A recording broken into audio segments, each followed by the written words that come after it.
16th of June 2017.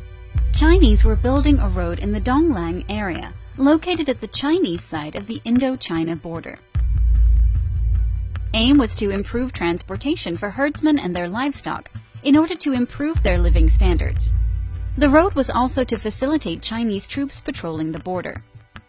Now, this is supposed to be completely a normal activity, legitimate since the project was undertaken inside China's own border. China did notify the Indian side in advance on May 18th and June 8th respectively, but the Indian side, as is their norm, didn't make any response. Surprisingly, on June 18th, over 270 Indian border troops carrying weapons, driving 2 bulldozers, crossed the international border in the Sikkim sector and advanced more than 100 meters into the Chinese territory, just to obstruct the construction of the road. The Chinese military was left with no option but to respond. So, as per the last reports, when China retaliated with an iron fist, Indian troops immediately abandoned Donglang and retreated back. Now the interesting one. Indian forces were apparently in such a hurry after Chinese response that they left behind more than 50 soldiers and a bulldozer. But the conflict is far from over. There is still a large number of Indian armed forces gathering on the Indian side of the border.